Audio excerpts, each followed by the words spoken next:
nous suivre, François, Fabienne, Eric, mes adjoints, collègues conseillers municipaux ici présents, à nous suivre dans toutes les salles du premier étage. Donc vous allez constater les travaux.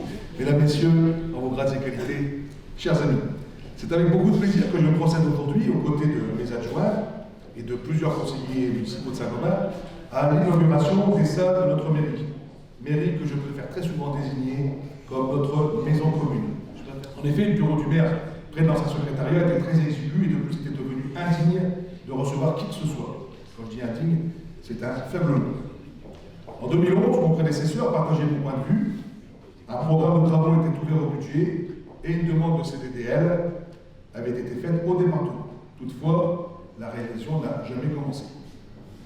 Devenu maire en 2014, j'ai donc souhaité faire ce bureau et par la suite rénover l'ancien qui est devenu, vous l'avez vu, le bureau du premier adjoint. Merci donc au département pour la subvention accordée. Cette subvention d'un montant de 3 847 € a permis de financer à 30%, notez bien le chiffre, les travaux et l'achat du mobilier, sur un total de 12 000 €. Et je dois dire que l'achat du mobilier neuf a été très modique, puisque nous avons choisi de garder, vous l'avez pu le constater, la table qui est devenue le bureau du maire, qui était une table d'origine, et le bureau, dans le bureau du premier adjoint, c'est resté le mobilier d'époque, les chaises également. Pour ces deux bureaux, c'est l'entreprise Kaplan de Chauny, mais dont les racines sont à Saint-Gobain, qui a réalisé les travaux qui ont consisté à abaisser la hauteur de plafond et à refaire les peintures des murs. Alors l'autre salle que je m'étais engagé à moderniser est celle dans laquelle nous nous trouvons, celle-ci. Auparavant, les conseils municipaux, vous l'avez, je pense, compris lors de la visite, ainsi que les mariages se déroulaient tous à l'étage de ce bâtiment. Mais la DAP est passée par là. La DAP, c'est l'agenda d'accessibilité programmée, c'est-à-dire l'ensemble des lois qui consistent à faire en sorte que les personnes qu'on appelle PMR, personnes à mobilité réduite, puissent accéder à un maximum d'endroits, que ce soit les stades, les salles publiques, tous les endroits où le public doit pouvoir accéder.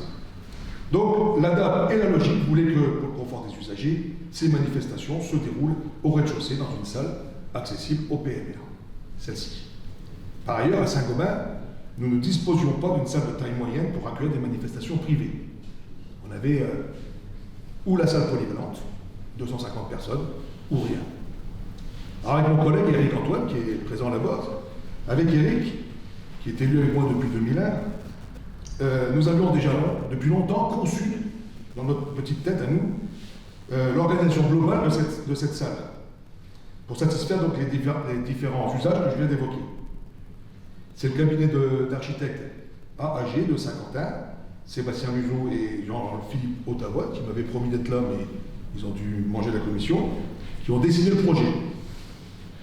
Ce sont les entreprises Guerlot pour la peinture, Méro pour le plaquage, Victor Petit pour les menuiseries d'intérieur, Tuilier pour l'électricité et Lofron pour le chauffage, qui ont réalisé cette salle. Donc ça, c'est une salle qui a été réalisée par une entreprise privée.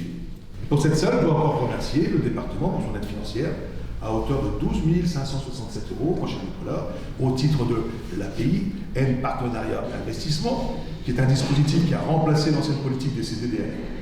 Je suis sûr tout à l'heure, Nicolas, monsieur le président du conseil départemental, que tu en parleras tout à l'heure. Donc 2 bureaux, une salle de réception entièrement rénovée, mes projets initiaux étaient réalisés. Alors là, c'est Victor et son équipe.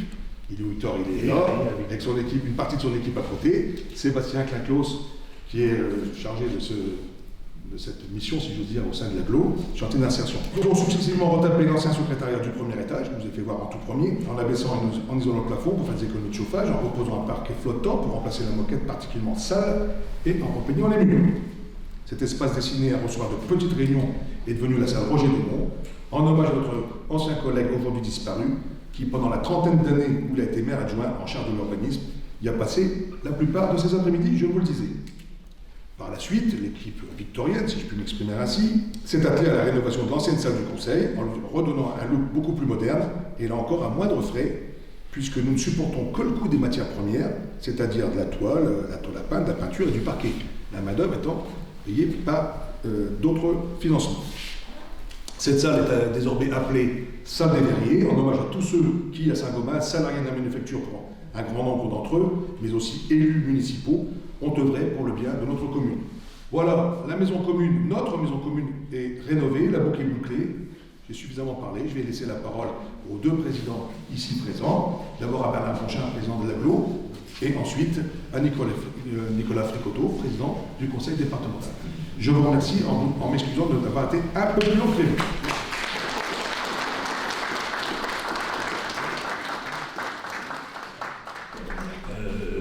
Je pense qu'on a visité l'ensemble des travaux qui ont été réalisés et que c'est de la bonne ouvrage, comme dirait l'autre. Et je ne sais pas si l'équipe est victorienne, et elle est victorieuse, je suis sûr. Je pense que c'est quand même important que vous puissiez voir à un moment donné le travail qui est fait en insertion.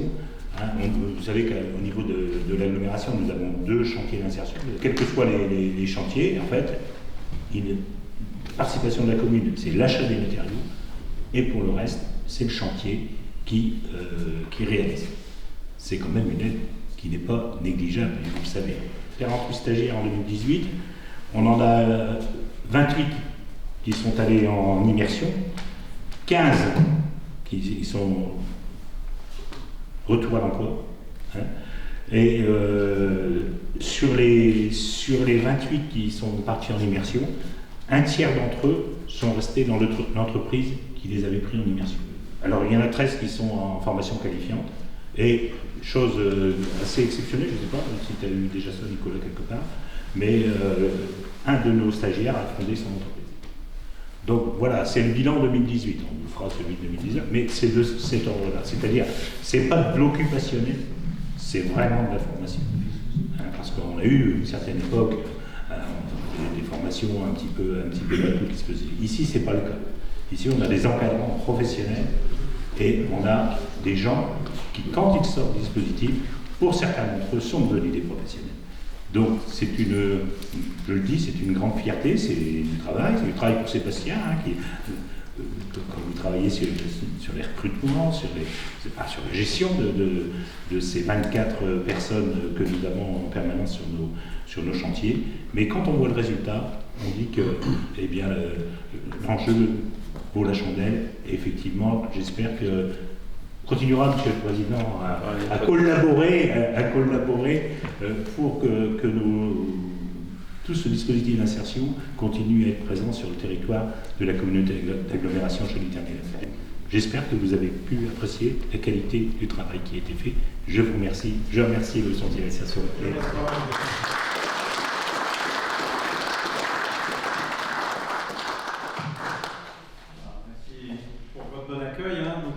Très heureux, Fred, d'être ici parmi vous, Monsieur le maire, Monsieur le président de la communauté d'agglomération. Je salue bien sûr tous les maires ici présents et vice-présidents de la commune d'Agglo et puis les conseillères municipales, les conseillers municipaux, vous tous ici présents, les entreprises.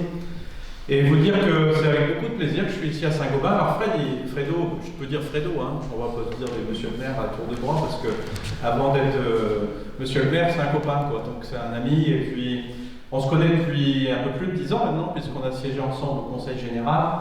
Et c'est vrai que Fredo, il correspond finalement à ce qu'on fait au Conseil départemental. Le Conseil départemental, ce sont les solidarités humaines, les solidarités territoriales.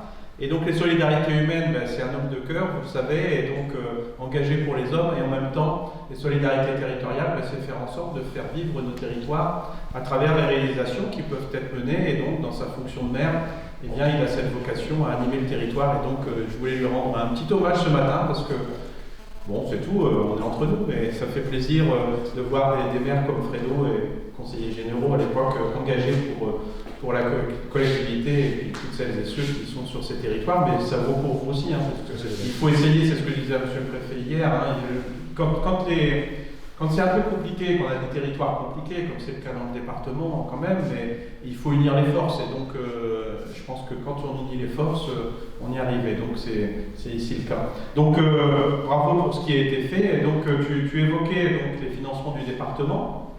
Alors, les financements du département qui ont un peu évolué, c'est vrai, le CDDL, dont vous avez connu, maintenant c'est devenu l'API. Et donc, puisque le CDDL a disparu et maintenant c'est l'API qui est remplacé, le taux de l'API de la commune peut varier entre 10 et 30% en fonction, non pas pour les travaux qui concernent la commune, en fonction des capacités de la commune. Ici, pour la mairie, effectivement, c'était plutôt 20%. Alors, je voudrais vraiment féliciter les travaux qui ont été menés ici. c'est vraiment la qualité, donc c'est sans doute aussi des entreprises, on pourra vérifier que jusqu'au bout ce sera de la qualité, mais j'en suis convaincu. Et donc ces travaux ont été bien menés, et puis je pense que vous avez bien réfléchi à l'espace pour que justement tout soit fonctionnel au mieux. Et puis il y a une qualité d'accueil, ce que tu évoquais tout à l'heure, ça c'est important parce que quand on accueille dans la mairie, on n'accueille pas sur un coin de table comme tu le disais tout à l'heure. Alors le département est intervenu sur plein d'opérations qui ont été réalisées ici. Il y a 15 jours, c'était le camping-car, donc malheureusement je ne pouvais pas être présent, donc une opération qui avait été financée à 25%. Alors vous agissez sur le patrimoine, que ce soit celui de la mairie, celui de l'église aussi. Il y a eu pas mal d'interventions qui ont été menées, je ne vais pas refaire le détail parce que ces chiffres vous les connaissez. Et puis Bernard évoquait les chantiers d'insertion. Alors ça c'est le côté solidarité humaine. Donc les chantiers d'insertion, le département finance à hauteur d'1,9 million les chantiers d'insertion de l'ensemble des chantiers qui sont menés soit par des associations, soit par des communes, des intercos. Donc c'est 1,9 million de financement 2019 ou 2018, donc c'est quand même conséquent. Et l'an prochain, ce sera sans doute un peu plus. Alors l'idée qu'on a maintenant, c'est de davantage, tout à l'heure tu évoquais les sorties positives. Ça c'est ce qui est le plus important, parce que, enfin c'est aussi important. C'est d'une part, le chantier d'insertion, c'est permettre à celles et ceux qui sont éloignés de l'emploi de retrouver une activité professionnelle, des habitudes de travail, et puis évidemment de s'ouvrir au monde professionnel. C'est ça aussi l'issue qu'on recherche. Et donc on a depuis 2 ans valorisé les sorties positives, entre guillemets, c'est pour inciter, pour davantage mettre l'accent sur cette nécessité de s'impliquer dans la réalité du monde professionnel. Et donc on a attribué des montants supplémentaires en fonction du nombre de sorties positives. Alors ce qu'on souhaite à partir de l'an prochain, c'est que ces sorties positives soient davantage accompagnées dans le temps, parce que une sortie positive c'est une formation, un CDD, un CDI, quelqu'un qui monte son entreprise, et ça c'est excellent qu'on ait pu arriver à cette issue pour le cas que tu évoquais.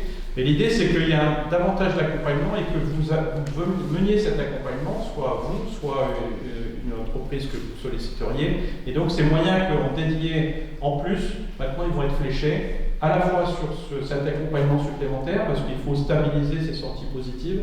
On ne va pas le faire sur 2 ans, mais enfin dans quelques mois qui suivent cette sortie, et puis également sur la mobilité, parce que le vrai souci c'est aussi la mobilité. Comment on peut faire pour justement faire accéder au chantier celles et ceux qui n'ont pas de moyens de locomotion. Tout à l'heure on évoquait le problème avec monsieur qui travaille au collège, et ça c'est un des sujets essentiels. Donc ces moyens supplémentaires, on va les flécher. Alors à vous de vous organiser pour que ce soit possible.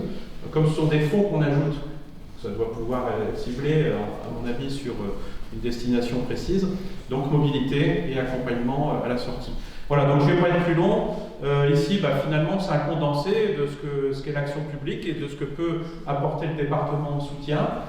Chantier d'insertion, la solidarité territoriale, les solidarités humaines.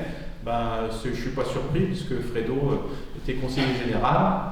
Je verrai ce que sera la suite, mais en tout cas, évidemment, il applique ici ce pourquoi il a toujours eu envie de s'investir pour sa commune, pour son territoire. Et donc, on a ici des illustrations qui sont belles et qui sont intéressantes et qu'il faut relayer. Voilà, bravo à toute la municipalité, parce que c'est un maire et toute l'équipe, évidemment, qui est capable de réaliser tout cela.